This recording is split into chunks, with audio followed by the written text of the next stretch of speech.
আপনার আশেপাশে এমন কিছু মানুষ আছে যাদের আপনি আপন ভাবেন, কিন্তু তারা আপনাকে কখনোই আপন ভাবে না। এমন মানুষগুলো চেনার 4টি উপায় আজ আমি আপনাদের বলে দিচ্ছি। 1 নম্বর, যারা প্রয়োজনে শুধু আপনার খোঁজ রাখে। এমন কিছু মানুষ আছে যারা শুধুমাত্র তাদের প্রয়োজনে আপনার কথা মনে করে, কিন্তু আপনার বিপদে, আপনার সমস্যার সময় কখনোই তাদের পাশে পাবেন না।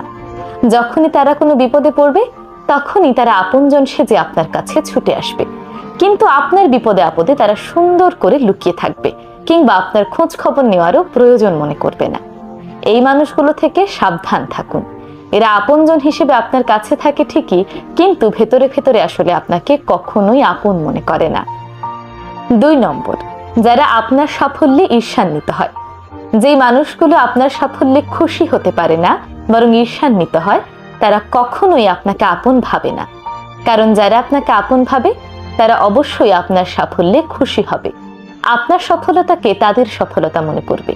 কিন্তু কিছু মানুষ দেখবেন আপনার আপন সেজে আপনার পাশে বসে থাকবে, কিন্তু আপনি সফল হলে কখনোই তাদের মুখে আপনি হাসি দেখবেন না।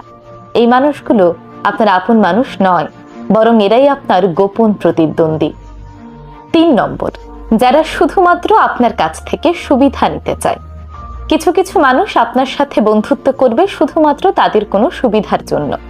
হতে পারে আর্থিক সুবিধা, সামাজিক সুবিধা, কিংবা অন্য যে কোনো রকম সুবিধা।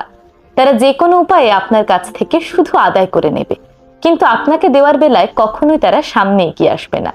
এই মানুষগুলো কখনোই আপনার আপন মানুষ নয়। এরা শুধুমাত্র নিজেদের সুবিধার জন্যই আপনার সঙ্গে বন্ধুত্ব করেছে। 4 নম্বর, যারা আপনার অনুপস্থিতিতে আপনাকে নিয়ে সমালোচনা করে। যারা আপনাকে আপন ভাবে, তারা আপনার অনুপস্থিতিতে আপনার সম্মান রক্ষা করবে, কিন্তু যারা আপনার অনুপস্থিতিতে আপনাকে নিয়ে বদনাম করবে, সমালোচনা করবে, বুঝে নেবেন এরা কখনোই আপনাকে আপন ভাবে না, বরং এরা আপনার জন্য ভীষণ বিপজ্জনক হতে পারে। সুতরাং এই 4 ধরনের মানুষকে আপন ভাবা থেকে বিরত থাকুন এবং এদের থেকে সতর্ক থাকুন।